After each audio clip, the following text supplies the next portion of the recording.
আমরা গত 15 মাসে লক্ষ্য করছি সে বাংলাদেশ সেদিকে হাতছেড়া। এটা আমাদের জন্য অত্যন্ত দুর্ভাগ্যের বিষয়। আমরা আশা করেছিলাম 24 পরবর্তী বাংলাদেশ, এই বাংলাদেশ হবে সাধারণ মানুষের বাংলাদেশ, কিন্তু অত্যন্ত দুর্ভাগ্যের বিষয় আমরা সে বাংলাদেশ নির্মাণ করতে পারিনি। আমাদেরকে বারবার রাজপথে নামতে হচ্ছে।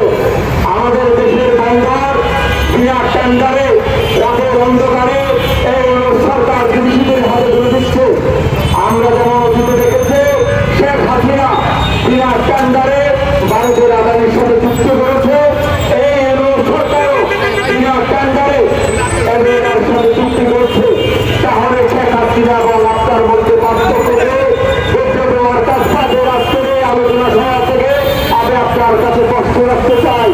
প্রিয় বন্ধুগণ, মাথায় রাখতে হবে এই দেশ কৃষকের দেয়, এই দেশ মানুষের দেয়, এই দেশ শ্রমিকের দেয়, এই দেশ দিয়ে কোনো চাল বাহানা করা চলবে না। বিচার আশেষ ধরে গত 15 মাসে আপনি বাংলাদেশের বিভিন্ন জায়গায় যে বিনিয়োগের এজেন্ডা নিয়ে মাঠে নেমেছেন, সেখানে আমরা দেখেছি 15 মাসে 15টা পয়সা আপনি আনতে পারেননি। বরঞ্চ আমার দেশের স্বাধীনতা সার্বভৌমত্বের হুমকি হয়ে দাঁড়িয়েছেন। আপনি আমার দেশের বন্দর বিদেশিদের হাতে তুলে দিচ্ছেন। আপনারা খুব দ্রুত এই অন্যায় চুক্তি বাতিল করে বাংলাদেশের বন্দর বাংলাদেশের জনগণের হাতে ফেরত দেবেন, এই আশাবাদ ব্যক্ত করছি। এবং আজকের এই অনুষ্ঠান থেকে আমাদের দুটো ছাত্র তাদের সকল নেতৃবৃন্দ যারা এখানে এসে উপস্থিত হয়েছে সবাইকে আন্তরিক শুভেচ্ছা জানাচ্ছি। সবাই ভালো থাকবে।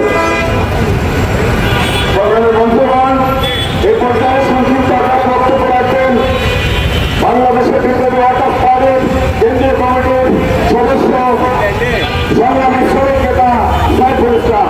সংগ্রামী শ্রমিক নেতা সাইফুল ইসলাম।